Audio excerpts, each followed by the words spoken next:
वित्त मंत्री जेपी दलाल ने न्यूज 18 से खास बातचीत की। बीजेपी का संकल्प पत्र बताया। उन्होंने कहा कि ये मोदी की गारंटी है जो बीजेपी का संकल्प पत्र है। इसी के साथ साथ उन्होंने कहा कि हमने धारा 370 को खत्म किया है और राम मंदिर भी बनाया है। किसानों की आय दोगुनी करने के वादे पर भी यहाँ पर जेपी दलाल ने जवाब दिया। उन्होंने कहा कि कोरोना महामारी में जो 2 साल खराब हो गए थे, लेकिन मोदी प्रबंधन से हम अच्छे से उससे उभर कर निकल आए।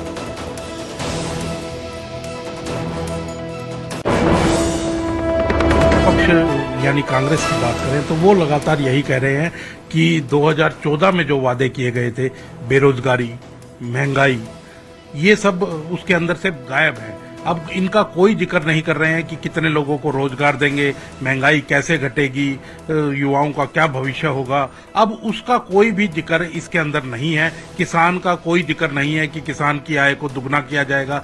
2022 तक की बात कही गई थी, लेकिन अब इस समय इस संकल्प पत्र में कोई भी जिक्र उसका नहीं किया गया।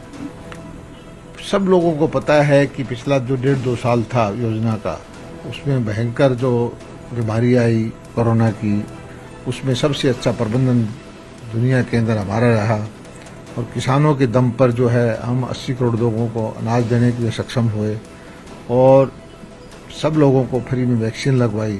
हमारा विकसित देश थे अमेरिका, ब्रिटेन, उनसे अच्छा प्रबंधन रहा है और सभी मानते हैं कि जो तेज गति से काम चल रहे हैं, इससे रोजगार के साधन भी बढ़े हैं और एजुकेशन के साधन भी बढ़े हैं, मेडिकल कॉलेजेस बन रहे हैं, हाईवेज का काम चल रहा है, इंफ्रास्ट्रक्चर में एयरपोर्ट का काम चल रहा है, एम्स पहले से दुगने से ज़्यादा हुए हैं और पोर्ट्स का काम है, मेट्रो का काम है और इसी तरह से इंफ्रास्ट्रक्चर का काम होता है तो रोजगार के साधन भी बढ़ते हैं। ये एक ऑनगोइंग प्रोसेस है और मोदी जी का लक्ष्य ये है कि कुछ छोटे लक्ष्य लेकर वो नहीं चलते। देश को पूरी तरह से विकसित राष्ट्र की श्रेणी में खड़ा करना, ये उनका लक्ष्य है।